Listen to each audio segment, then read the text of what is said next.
सबसे पहले देश में चलती राजनीतिक दस्तक के बारे में आपको बताना जरूरी है, जहां आज की कहानी का शीर्षक है बड़े छापे हैं इस राह में।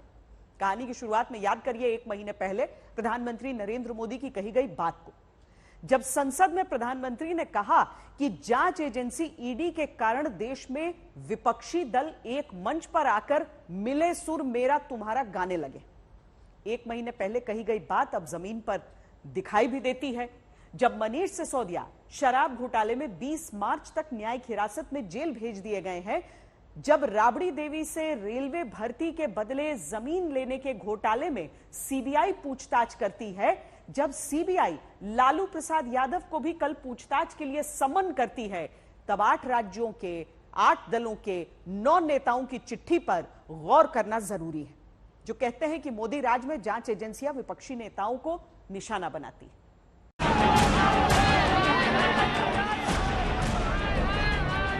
भ्रष्टाचार की जांच करने वाली एजेंसियों के बारे में बहुत कुछ कहा गया। भाजपा से सवाल करोगे तो इस तरह का काम तो होता ही रहता, कोई नई बात तो है नहीं। बहुत सारे विपक्ष के लोग इस विषय में सुर मिला रहे हैं, मिले मेरा तेरा सुर। तो सीबीआई टीम आई है उसमें, तो क्या लग रहा है कि देश की जनता देश के चुनाव के नतीजे ऐसे लोगों को जरूर एक मंच पर लाएंगे, लेकिन वो तो हुआ नहीं। केजरीवाल इस्तीफा दो। 2 घंटे के लिए अगर सीबीआई ईडी किसी के पास भी आती है तो देश का बादशाह बन जाएगा। इन लोगों ने ईडी का धन्यवाद करना चाहिए कि ईडी के कारण ये लोग एक मंच पे आए हैं। प्रधानमंत्री जी की जो कार्यशैली है वो ये हो गई है कि देश के अंदर किसी भी राज्य में अगर विपक्ष की बीजेपी के अलावा किसी सरकार होगी तो उस सरकार को काम नहीं करने देंगे। ईडी ने एक लोगों को एक मंच पर ला दिया है, जो काम देश के मतदाता नहीं कर पाए। तेज विकास और दूरगामी। क्या प्रधानमंत्री ने जो महीने भर पहले कहा वही अब हुआ? तेजस्वी से अखिलेश यादव तक, फारूक अब्दुल्ला से शरद पवार तक, अरविंद केजरीवाल से ममता दीदी तक, सीबीआई ईडी के जांच के घेरे ने 8 राज्यों में बीजेपी विरोधी 8 दलों के 9 नेता को एक लाइन में खड़ा कर दिया। मनीष सिसोदिया की शराब घोटाले में गिरफ्तारी के बाद उत्तर दक्षिण पूरब पश्चिम के विपक्षी नेताओं ने प्रधानमंत्री के नाम चिट्ठी लिखी, कहा है कि राजनीतिक मकसद से जांच एजेंसी सक्रिय होती है। तो क्या ये बात सच है? मनीष सिसोदिया पिछले हफ्ते गिरफ्तार हुए, फिर रविवार को तेजस्वी यादव समेत कई दलों के नेता इसी मुद्दे पर एकजुट होकर पीएम के नाम चिट्ठी लिखते हैं।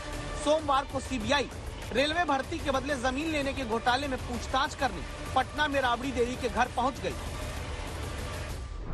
कल ही 9 दलों ने चिट्ठी लिखा था कि जांच दुरुपयोग हो रहा, उसके बाद ही रेड हो रही है, टीम पहुंच गई, तो टाइमिंग पे भी सवाल उठ रहे हैं। अब टाइमिंग, अब जिसको जो आकलन करना हो करता रहे। जिस दिन ये नई सरकार बनी है उस दिन से हम कह रहे हैं कि हर महीने तो होता ही ना भाई, तो इसमें कोई फर्क पड़ रहा है किसी को? राबड़ी देवी से 4 घंटे का सवाल जवाब और अब मंगलवार को लालू यादव से दिल्ली में पूछताछ के समन के साथ। ऐसा नहीं कि विपक्ष को फर्क नहीं पड़ रहा, फर्क पड़ता है, तभी तो विपक्षी दल बार बार आधी अधूरी एकजुटता दिखाते हैं। अरविंद केजरीवाल राज्यों में दौरा करते हुए हर जगह इसके पीछे एक ट्रेंड बताते हैं। ये ट्रेंड बनता जा रहा है कि विपक्ष के जितने भी राज्य हैं उन राज्यों में काम नहीं करने दिया जाएगा। तो या तो उन राज्यों के अंदर ईडी सीबीआई छोड़ के उन विपक्षी दलों के राज्यों के अंदर उनको तंग किया जाता है, या गवर्नर के जरिए उन लोगों को तंग किया जाता है। तो इस तरह से ये ठीक नहीं है। जांच एजेंसियां क्या वाकई सियासत का मोहरा बनकर काम कर रही हैं? विपक्षी दलों को काम करने से क्या रोक रही हैं? इसीलिए प्रधानमंत्री को लिखी चिट्ठी में जितने लोग के दस्तखत हैं, इनका ईडी और सीबीआई से जांच वाला रिश्ता जान लीजिए। अरविंद केजरीवाल। शराब घोटाले में ईडी की चार्जशीट में अरविंद केजरीवाल के नाम का जिक्र 2 जगह आता है। पहली जगह लिखा जाता है कि एक अधिकारी ने बताया कि शराब घोटाले की ड्राफ्ट कॉपी सिसोदिया और सत्येंद्र जैन की मौजूदगी में अरविंद केजरीवाल के घर पर दिखाई गई थी। दूसरी जगह जिक्र में लिखा गया कि एक आरोपी से फेस टाइम पर बात करते हुए दावा है अरविंद केजरीवाल ने कहा, विजय नायर मेरा आदमी है, इससे बात करो। और तीसरी बात, अरविंद केजरीवाल के पीए को बुलाकर ईडी शराब घोटाले में पूछताछ कर चुकी है।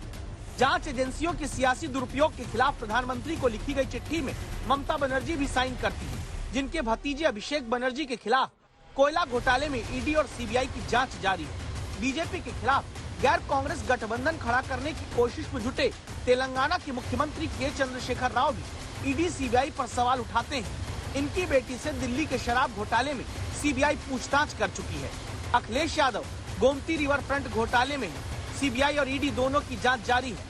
तेजस्वी यादव खुद आईआरसीटीसी घोटाले में आरोपी हैं, सीबीआई जांच कर रही है।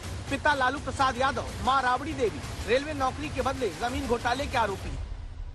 शरद पवार भी इस चिट्ठी पर दस्तखत करते हैं, जिनके खिलाफ महाराष्ट्र सहकारी बैंक से जुड़ी अनियमितताओं में मनी लॉन्ड्रिंग का केस है। 2019 का मामला है, ईडी जांच कर रही है। फारूक अब्दुल्ला, जम्मू कश्मीर क्रिकेट एसोसिएशन को मिले फंड की अनियमितताओं को लेकर ईडी की जांच के घेरे में पूछताछ हो चुकी है। इनके बेटे उमर अब्दुल्ला भी मनी लॉन्ड्रिंग केस में ईडी की जांच के दायरे में है, इनसे भी पूछताछ हो चुकी है। उद्धव ठाकरे, आय से अधिक संपत्ति का आरोप है, ईडी की जांच के दायरे में। साथ ही उद्धव ठाकरे के साले के खिलाफ मनी लॉन्ड्रिंग केस में ईडी की इन्वेस्टिगेशन जारी है। यानी ईडी की जांच का कटघरा इतना बड़ा है, जहां आज नहीं तो कल पूछताछ या छापेमारी में एक एक करके बारी सबकी आती जाएगी। पटना से रोहित सिंह के साथ मुनीश पांडे, दिल्ली आज तक।